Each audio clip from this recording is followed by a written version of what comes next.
Hello everybody and welcome to Booster Explains, one of many Booster Explains episodes in which I will be explaining some tips and tricks of various games. In this one we will be talking about Valheim and specifically on what to find in burial chambers, tombs in the deep forest or the black forest as it's called right now at this point in time. Obviously, all of that is subject to change in the future as it is still in early access, it's still in development.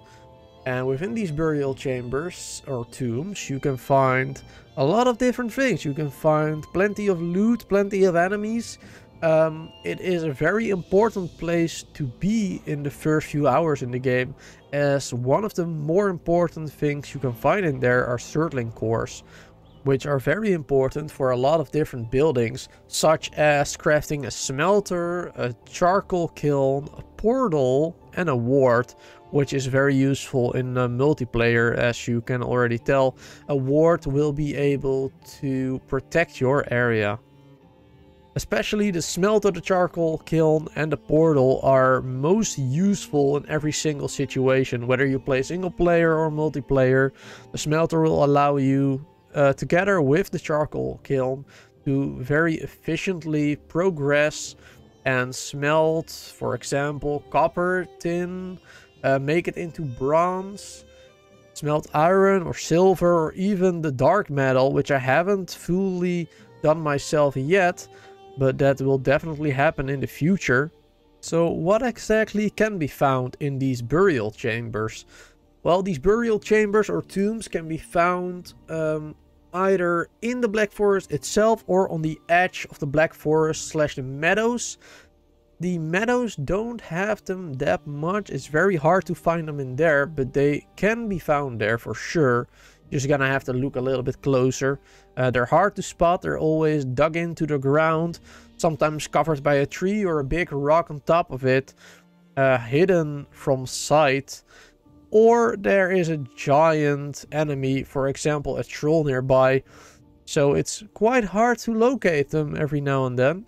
And as you could have seen in the map, this burial chamber is usually found in the Black Forest, for me anyway. I found these two in the Black Forest and there was some quite good loot in them. The loot you can get in those burial chambers, for example, are amber pearls, coins, rubies. All of those items are especially useful later on when you find a trader. You can sell them to the trader and get some more coins from them. And with those coins you can buy various very useful equipment, such as a belt, which improves your carrying weight and whatnot. So stay tuned for all of those explanations of Valheim later on in next episodes of Booster Explains. Another few items you can get in burial chambers are bone fragments, which are of course collected from killing skeletons, rancid remains, which are basically an elite sort of skeleton, which glow green. They're very scary and they do poison damage if I'm not mistaken. Also, the bone fragments can be found just laying around in the tomb in various locations, usually in dead ends. Be sure to check the ground as well. If you get into an empty chamber with a few like rock formations in the middle of it, usually in the middle of those rock formations you can find some amber or pearls or what. There's also plenty of yellow mushrooms all around the burial chamber and all the dead ends, nooks and crannies of the entire place. So it's a very good place actually to also get some food. If you are well equipped and don't take too much damage, you can get a good amount of food from there without using too much yourself. But as I said, those were the most commonly spawned loots in there. The most important one is the Surtling core. Now, the Surtling core, as I said earlier, is very important for early game especially, but actually all around the entire game you're gonna need those Surtling cores for doing pretty much anything to progress, as you need smelters and charcoal kilns and portals all around to move quickly all around the map, as it is an amazingly big map, very hard to traverse, and those portals are a high priority, I would say, to get early on, as a portal isn't that much expensive. I believe a portal only costs 2 Surtling cores as of right now, 20 fine wood, which we will talk about later on how to get it in another video, and Grey Dwarf Eye, which you need 10 of. Obviously you need those and combine them with a workbench, and then you will be able to craft a portal using those Surtling cores. Now in the tombs I usually found around 2 till 6 Surtling cores in one tomb. Maybe I got lucky, I don't know. But it is definitely a great place to get those Surtling cores, as one portal only requires 2 of them. Obviously, if you're gonna use portals, you're gonna need 2 Surtling cores for each portal, which means that you're gonna need 4 in total for an actual working portal. And I don't think I've mentioned this before, but as you saw a little bit earlier, also you can find the elder location in these tombs, in these burial chambers, in one of the chambers where the Surtling cores are located. You can also find the elder's location in places as stone towers in the middle of the Black Forest. But you can definitely go ahead and find them in different burial chambers like these. Now we talked a little about this a little bit earlier, but the creatures you can find in these burial chambers are skeletons, rancid remains, and ghosts. Now these skeletons will be encountered all around the game. They can be found in the meadows, in the Black Forest, guarding burial chambers. A lot in swamps they can be found as well.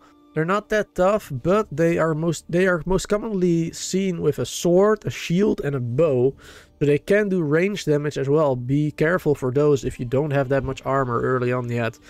Their drops will be bone fragments, as I talked about earlier, and also they can drop a skeleton trophy, which is quite nice. Now other than that, there's not much to talk about the skeletons. Let's move on to the rancid remains. Those are basically a more elite version of the skeleton. They appear a lot larger than the skeleton, and they're very greenish. They have a green glow and holding a weapon which is also glowing green. You will usually be able to find them in the burial chambers as well, in a structure in the meadows or the Black Forest, as I talked about earlier. And these obviously will also be able to drop bone fragments, and I believe a rancid skeleton trophy, though I haven't gotten that one myself. Now one of the last creatures in the burial chambers is the ghost. Now he doesn't really have any attack animations as of right now, but they are very aggressive creatures in the dungeons. You will be able to hear them attack though, even though you don't see it. You will be able to hear the noise they make when they attack, so be careful not to walk into one of those ghosts. For all of these creatures there will be spawners as well inside of the dungeons. I have found myself the skeleton spawner. I haven't found a rancid skeleton spawner yet. I do not know for sure if they are in the game, the spawners for the rancid skeletons, or maybe there's a slight chance of spawning a rancid skeleton, or rancid remains I should say, with the regular skeleton spawner. I do not know that yet. I will have to get some confirmation on that. Now again, everything I just said is subject to change, as it is in early development, the entire game. Every single thing I said in this video might be changing in the future. So be sure to check out the change logs, or let me know down in the comments whether or not this video is outdated and I would have to make another one of these and update all the information in here. Now be sure to let me know whether or not this video was useful for you. If it was useful for you, or if you have something to add to this video, or as I said earlier, if it's outdated or not, do let me know in the comments so I can adjust things or put some things in the description that might have changed. If you like this video, please remember to hit that like button, subscribe to the channel if you're new and you want to see more of these videos or the live streams that I'm doing on, for example, Valheim. And of course, if you subscribe to the channel, be sure to hit that notification bell and set it to all to not miss out on any of my content. Hope you guys enjoyed this video, and till the next one.